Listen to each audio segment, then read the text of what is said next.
The final weeks of Meghan's pregnancy arrived with a mixture of anticipation and careful planning. Harry had taken time away from his professional commitments to focus entirely on supporting Meghan and preparing for their daughter's arrival. The couple had established a birth plan that prioritized Meghan's comfort and their family's privacy while ensuring access to excellent medical care. Queen Elizabeth II found herself thinking daily about her future great-granddaughter during these final weeks. She had asked her staff to keep her informed about Meghan's progress and had begun considering what gifts might be appropriate for the new baby. The monarch understood that her relationship with this grandchild might be different from her connections with other great-grandchildren, but she remained hopeful about finding meaningful ways to be part of the little girl's life.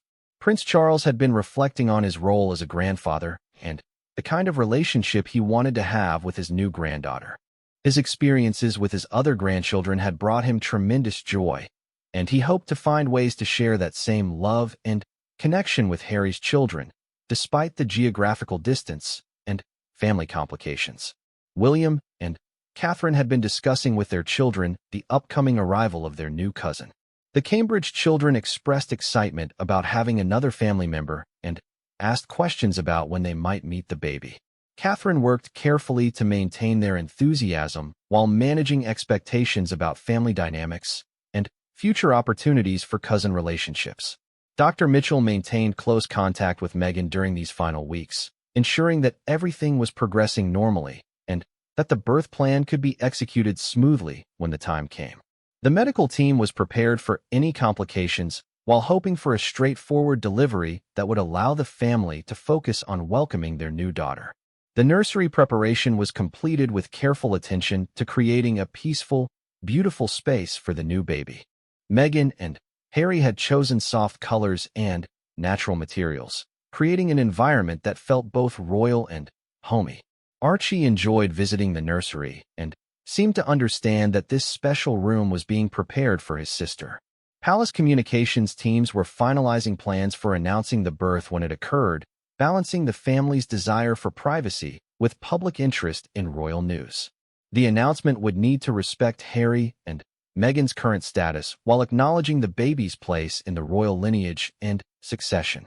Royal Protection Services had completed their preparations for enhanced security around the time of birth, understanding that this period would bring increased media attention and public interest. The security arrangements respected the family's wishes for privacy while ensuring appropriate protection for all family members. The labor began on a quiet Tuesday morning, with Meghan experiencing the familiar sensations that indicated their daughter was ready to make her entrance into the world. Harry remained by her side throughout the process, providing support and encouragement as they prepared to meet their second child together. The delivery progressed smoothly, with Dr. Mitchell and her team providing excellent care throughout the process. When their daughter finally arrived, both parents were overwhelmed with emotion at meeting this new little person who would complete their immediate family. The baby was healthy and beautiful, with features that reminded them of both Archie and themselves. In those first moments holding their daughter, Harry and Meghan felt the same incredible love they had experienced with Archie, but also something new, a sense of their family being perfectly complete. They spent time alone with their new daughter, marveling at her tiny fingers and peaceful expression, feeling grateful for this safe arrival and healthy baby. The first call Harry made was to his grandmother, sharing the joyful news of his daughter's safe arrival. Queen Elizabeth II expressed genuine happiness and asked about both Meghan's recovery and the baby's health. The conversation was warm and natural, focusing on the human joy of new life rather than any complications or tensions. Prince Charles received the news with deep emotion, feeling the particular joy that comes with welcoming a new granddaughter. His conversation with Harry was longer and more personal than their recent communications had been, with both men sharing their happiness about this new addition to their family tree. William and Catherine learned about their new niece through a personal call from Harry, and Catherine immediately offered congratulations and support to Meghan for her recovery. The conversation opened possibilities for future connections between the cousins, even if the details would need to be worked out gradually over time. The official announcement of the birth was made several hours after the delivery, giving the immediate family time to bond with their new daughter before public attention intensified. The announcement was received with widespread celebration and positive coverage from media outlets around the world. Palace staff members who had been involved in preparing for the birth expressed relief and happiness that everything had gone smoothly. Many of them had worked with royal births for years and understood the special significance of each new addition to the royal family, regardless of the current family dynamics. Royal fans and the general public responded to the birth announcement with overwhelming positivity, expressing congratulations and hopes that this new baby might help bring the family closer together. Social media filled with celebratory messages and speculation about the potential for family healing that this new life might inspire. The baby's name was announced several days after her birth, chosen to honor both sides of her heritage while giving her an identity that would be uniquely her own. The name selection had been made carefully, considering its meaning and significance while ensuring it would serve her well throughout her life. Queen Elizabeth II requested official photographs of her new great-granddaughter and was moved by the images that captured the baby's peaceful beauty and her family's obvious joy. The Queen began making plans for how she might welcome this new family member appropriately, despite the current complications in family relationships. Archie's introduction to his sister was handled carefully, with his parents helping him understand his new role while ensuring he felt secure in their love for him. The toddler showed immediate gentle curiosity about the baby and seemed to understand that this tiny person was someone special who would be part of their family forever. The early days of recovery and adjustment went smoothly, with Meghan healing well from the delivery and both parents adapting to life with two young children. Friends and family provided support through meals, visits, and practical assistance during this important transition period. Dr. Mitchell conducted follow-up visits to ensure both mother and baby were thriving in their first weeks together. All indicators suggested excellent health and normal development, allowing the family to focus on bonding and establishing new routines with their expanded household. Royal biographers and historians noted the potential significance of this birth for future family relationships, understanding that children often serve as bridges between adults who have experienced conflicts. Many expressed hope that this new baby might create opportunities for healing and reconciliation over time. The international response to the birth remained positive, with leaders and well-wishers from around the world sending congratulations and expressing hopes for the baby's bright future. This global support created a positive environment during the family's vulnerable early weeks together. As the weeks passed, the new family routine began to establish itself naturally. Both parents marveled at how quickly they adapted to caring for two children and how much joy their daughter brought to their daily lives. Archie embraced his role as big brother with enthusiasm and gentleness. The birth had indeed opened new possibilities for family connection and healing, though everyone understood that rebuilding relationships would take time and careful effort from all parties. The baby herself remained unaware of these adult complications, simply enjoying the love and care that surrounded her from her immediate family. Palace advisors began discreet discussions about future opportunities for the new baby to connect with her extended royal family, understanding that these connections would need to be built gradually and respectfully. The focus remained on what would be best for the children while honoring everyone's current positions and boundaries. The new daughter's arrival had brought unexpected hope to a family that had been struggling with division and distance. While challenges remained, the pure joy of new life had created space for healing conversations and renewed possibilities for future relationships that would serve the best interests of all the children in the extended royal family. As Meghan entered her second trimester, the reality of having another child began to sink in for the entire extended family. Queen Elizabeth II found herself thinking about the new baby during her morning walks with her corgis around the grounds of Windsor Castle. The monarch had always believed that children were the future of the royal family, and despite the current tensions, she felt a deep longing to be part of this new grandchild's life. The Queen's private secretary, Sir Edward Young, noticed a change in her demeanor during their daily briefings. She asked more questions about Harry and Meghan's activities and seemed genuinely interested in finding ways to maintain connection with them despite the geographical distance and ongoing complications. She had lived through many family challenges during her long reign. But the situation with Harry felt particularly painful because she understood his desire to protect his family while also missing his presence in royal duties. Prince Charles was dealing with his own complex emotions about becoming a grandfather again. He had been trying to rebuild his relationship with Harry through careful, infrequent communications, but progress had been slow and sometimes frustrating for both parties. The news of another grandchild gave him hope that they might find common ground in their shared love for family, even if their approaches to royal life remained different. William and Catherine were navigating their own feelings about the pregnancy announcement. Their children, Prince George, Princess Charlotte, and Prince Louis, had asked questions about their cousin Archie and when they might see him again. Catherine found herself in the delicate position of explaining family relationships while trying not to burden the children with adult complications they couldn't understand. The Cambridge children had enjoyed their limited time with Archie during family gatherings, and Catherine knew they would be excited about another cousin. She began thinking about ways to maintain these cousin relationships despite the physical distance and family tensions. As a mother, she understood the importance of extended family connections for children's development and happiness. Royal photographer Marcus Adams had captured many significant family moments over the years, including some of the last photos of Harry with his extended family before their departure from royal duties. He often wondered if he would have the opportunity to photograph the new baby with their royal relatives, understanding how these images could become important historical documents of family healing or continued division. Palace staff began discussing practical matters related to the new baby's arrival. While Harry and Meghan were no longer working royals, their children's place in the line of succession remained unchanged, and certain protocols would need to be followed regardless of the family's residential location or official status. These discussions required delicate handling to respect everyone's positions while maintaining appropriate royal traditions.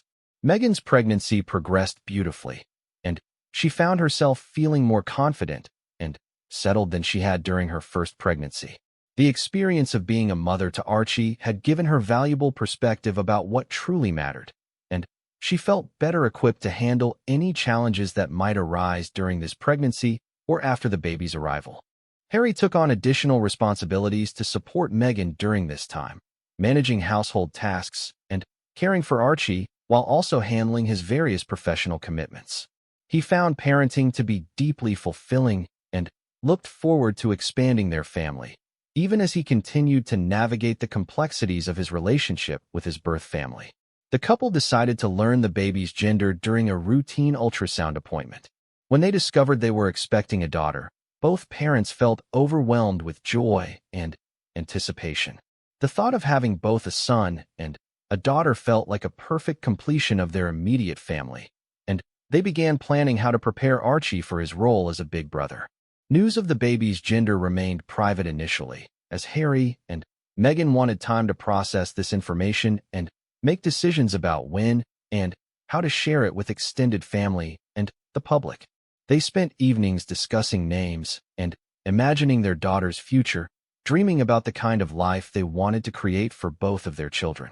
Queen Elizabeth II had been dealing with her own health concerns during this period, which made her think more intensely about family legacy and the importance of maintaining connections across generations. The prospect of another great-granddaughter brought her particular joy as she thought about the strong women who had shaped the royal family throughout history and hoped this new little girl might one day contribute to that legacy. Royal historian David Thornton had been following the family's dynamics closely and recognized that this pregnancy represented a crucial moment in modern royal history. The way the family handled this new addition could either help heal existing wounds or potentially create new challenges if not managed carefully.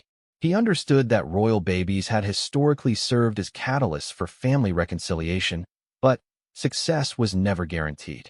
Meghan began preparing Archie for his new role as a big brother, reading books about sibling relationships and talking with him about the baby growing in her tummy. Despite his young age, Archie seemed to understand that something special was happening and often placed his small hand on Meghan's belly, talking to his future sibling in his developing vocabulary.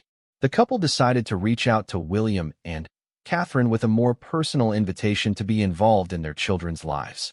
This conversation required careful consideration of boundaries and expectations, but both couples recognized the importance of maintaining family connections for their children's sake.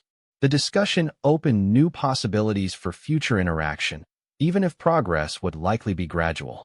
Prince Charles received a direct call from Harry sharing news about the baby's gender, and this conversation lasted longer than their recent communications had. There was something about discussing a new granddaughter that softened both men's approaches to their relationship, allowing them to focus on shared happiness rather than their differences and disappointments. Medical professionals caring for Meghan reported that she was handling the pregnancy exceptionally well, with all indicators suggesting a healthy development for both mother and baby. Dr. Mitchell maintained regular communication with the couple, ensuring they had access to the best possible care while respecting their privacy and autonomy in making medical decisions. Royal protection officers began making preliminary preparations for enhanced security measures that would be necessary around the time of the birth and in the weeks following. While Harry and Meghan had stepped back from official royal duties, their children's safety remained a priority that required careful coordination between various security agencies. The couple started planning the physical preparations for their daughter's arrival, setting up a nursery and gathering everything they would need for a newborn. These domestic activities brought them joy and helped them focus on the positive aspects of their expanding family rather than external pressures and complications. Archie's personality continued to develop during this period, and his parents could see early signs of the kind of big brother he might become. His gentle nature and natural curiosity suggested he would embrace his new role with enthusiasm, which gave Harry and Meghan confidence about their family dynamic. International media coverage of the pregnancy remained generally positive, with many outlets focusing on the human interest aspects of the story rather than the political implications.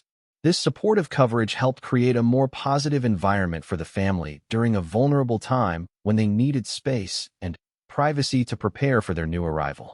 The pregnancy reached the milestone of viability, and both parents felt a sense of relief and increased excitement about meeting their daughter.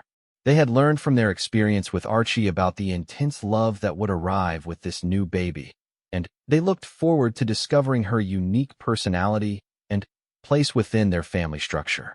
Palace advisors began having discreet conversations about potential future scenarios involving the new baby and her relationship with the broader royal family. These discussions required balancing respect for Harry and Meghan's autonomy with traditional royal protocols and the Queen's desire to maintain connections with all of her great-grandchildren. Royal fans around the world expressed excitement about the upcoming birth, with many hoping that this happy event might create opportunities for family reconciliation. Social media filled with positive messages and speculation about how the new baby might influence family relationships and future royal occasions. The morning sun filtered through the tall windows of Frogmore Cottage as Meghan Markle felt the familiar flutter in her stomach. She placed her hand gently on her growing belly, watching as her son Archie played with his wooden blocks on the living room floor. Harry sat beside her, his phone buzzing constantly with messages from various royal staff members and family coordinators. But, for once, he wasn't answering immediately. "Do you think they'll be different this time?" Meghan asked softly, her voice carrying the weight of years of complicated relationships and public scrutiny. Harry looked up from his phone, understanding immediately what she meant. The royal family had been fractured since their departure from official duties, with conversations becoming increasingly rare and visits even more so. The announcement of their second pregnancy had been met with mixed reactions from the British press and the public. Some celebrated the news as a joyful addition to the royal lineage, while others questioned the timing and location of where this new royal baby would be raised.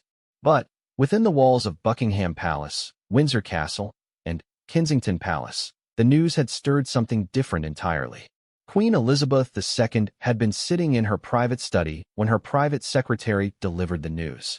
At 95 years old, the monarch had seen many family crises come and go, but the rift with Harry had troubled her more than she let on publicly.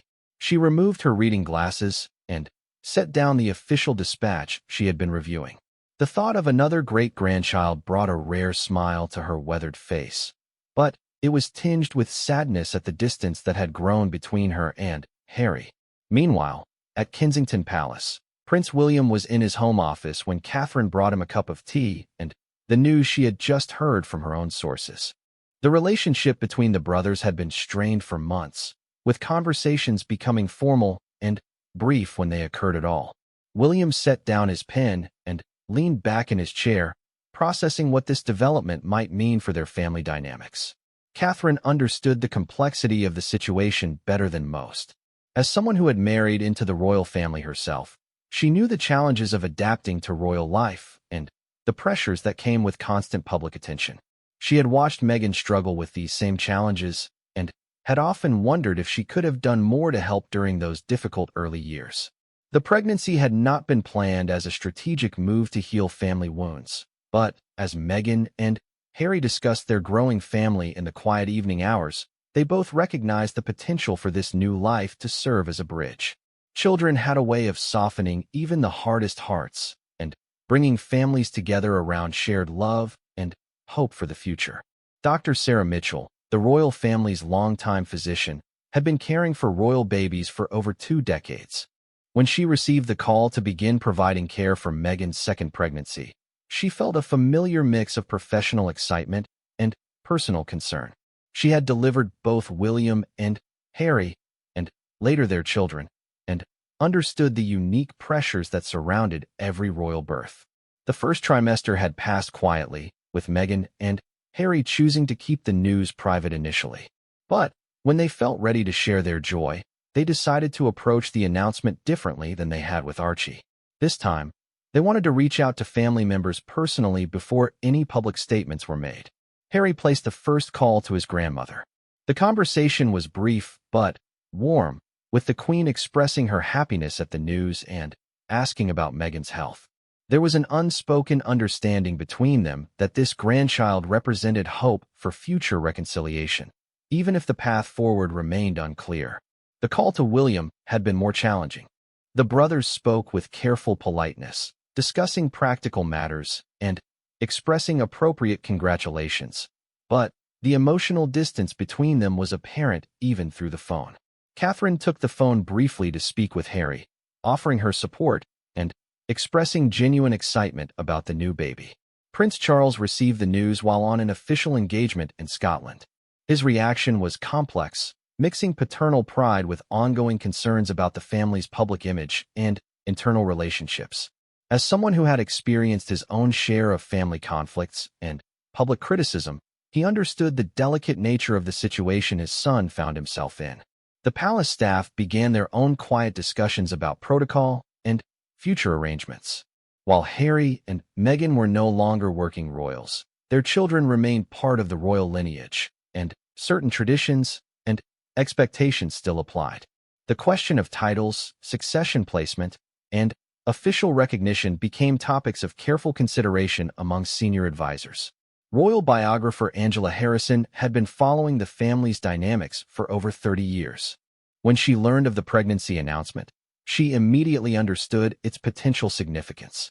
In her experience, royal babies had historically served as catalysts for family healing, bringing together relatives who had been at odds and creating new opportunities for understanding and forgiveness. The British public's reaction was largely positive, with many expressing hope that this happy news might help heal the very public rift that had dominated royal coverage for months. Social media filled with congratulatory messages and speculation about whether the new baby might inspire the family to come together for important occasions. Meghan's mother, Doria Ragland, was overjoyed at the prospect of another grandchild. She had been a steady source of support throughout the family's challenges and had often served as a bridge between different perspectives and concerns. Her calm presence and understanding nature had helped both Harry and Meghan navigate difficult decisions and maintain their focus on what truly mattered. As the weeks progressed, Meghan found herself thinking more about her growing baby's future relationship with their royal relatives. She wanted her children to know their extended family, despite the geographical and emotional distances that currently existed. The pregnancy gave her renewed motivation to find ways to build bridges and create positive connections for her family's future. Harry spent long hours walking the grounds around their home, processing his feelings about becoming a father for the second time while managing the complexities of his relationship with his birth family. He loved his grandmother, father, and brother deeply, but the path to maintaining those relationships while protecting his immediate family had proven more difficult than he had ever imagined.